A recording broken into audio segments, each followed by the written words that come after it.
On today's episode, I have three cousins who have come together to write the novel Don't Cut the Basil, Five Generations of Italian American Recipes. I'm going to talk today with Mary, Angela, and Corrina. That's Dr. Mary Kovach, Angela, and Corrina Siciliano. They're going to talk to us today about several questions on their cookbook and then a few other things that we have planned together as well. And so today I'm going to ask the first question, and that's going to be to Angela. Who inspires you to cook? Hi, thank you. Thank you for having us. My mother inspires me to cook. She was the one who inspired me, and she still inspires me today.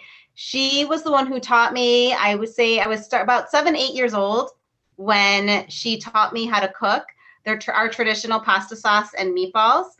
And even though she's no longer with us, she passed in 2009, but she still inspires me today. When I cook, I think about her and I use the taste, smell, all my senses, just like she taught me to this day.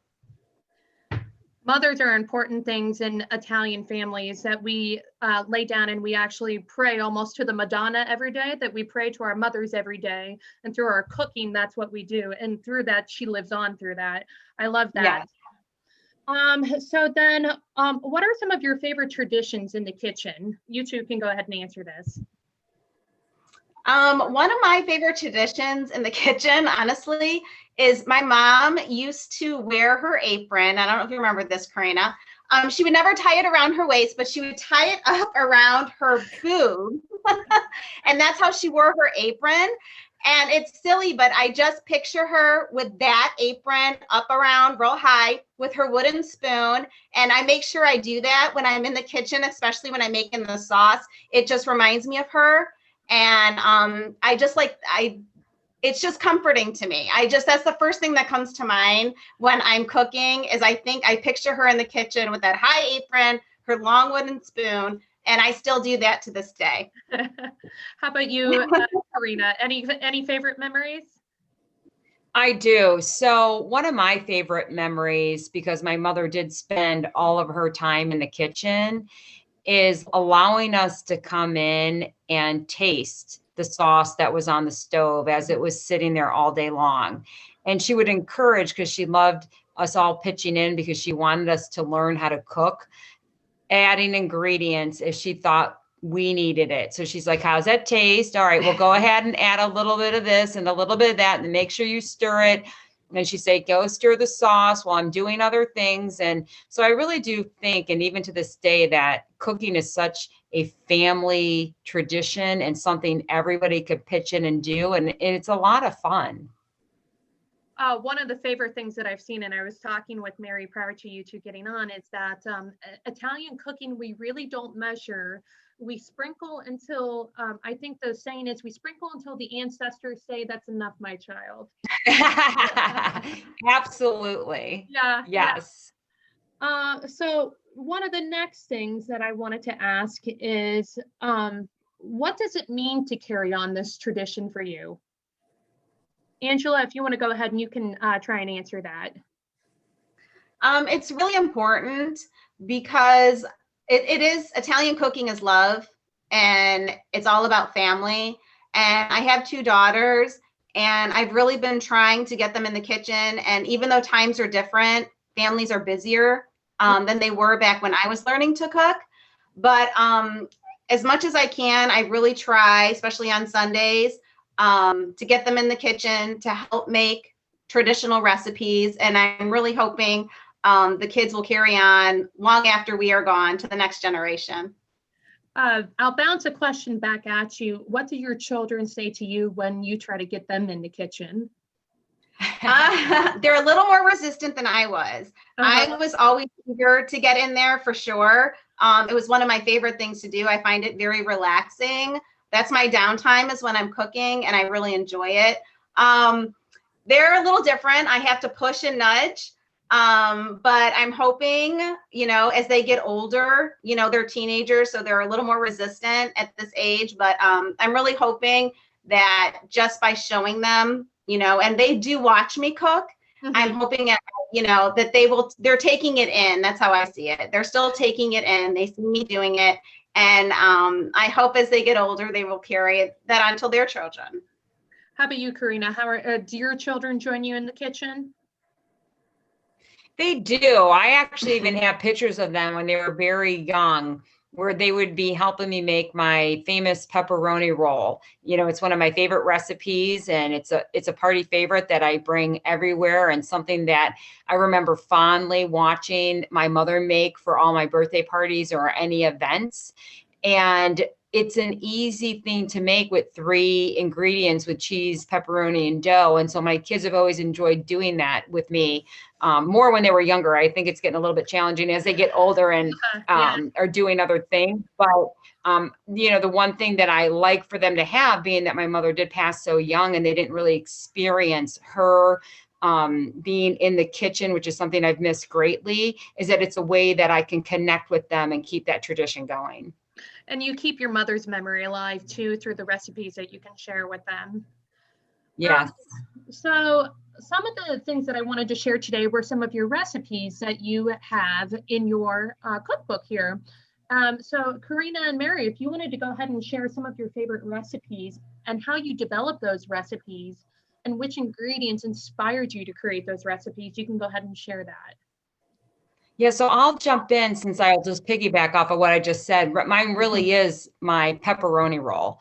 And the reason why I enjoy the pepperoni roll so much is, one, because again, it reminds me of my mother, because we would stand in the kitchen and she would cut this margarita pepperoni up that was, something that most people just get the slices in. Of course, you can use whatever you want, but I just love that she would cut each one, and it gave just a different taste because it was a little bit drier, and it was real simple, cheese and dough, and it baked for 30 minutes, and it was quick, and it's easy, and it's delicious. And so that is what inspired me, the memory of my mother and making that, and that I can do it with my kids. And honestly, every time I take it somewhere, now everybody asks me to bring it all the time. So I will warn people, if you make that, you will be expected to bring it every single time.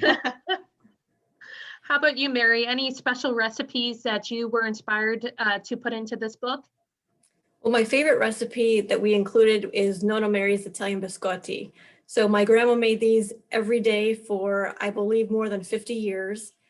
She sent them to my dad when he served in Vietnam. She made them for every life event and every party I can remember.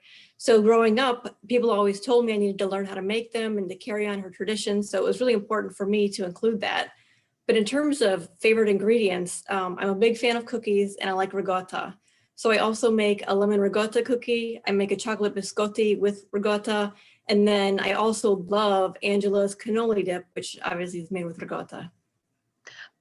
So with your biscotti, do you double bake them? That's been a huge debate in my friends down here in Canton, whether we double bake or not double bake. So the original recipe, yes, we double baked them. And then it got to the point where she literally had so many cookies, and when she would make them, it just kind of got a little bit out of hand. So she adjusted the recipe, which is what we included in our book. So the single bake is what we have in our cookbook. For my sister's wedding, I did a similar cookie like that, and I double baked. So I can see how chaotic the kitchen can become when you have, is this double baked? Have I flipped this one over yet? Have I cut that one? Yes. It gets a little hard to follow with that. Yes. So one thing here is that where can your readers find or purchase this cookbook? If you want to go ahead, Corrina, you can chime in on this one. So if you want to buy our cookbook, absolutely. So if you want to buy our cookbook, Don't Cut the Basil, you can go to Cugini in Cucina.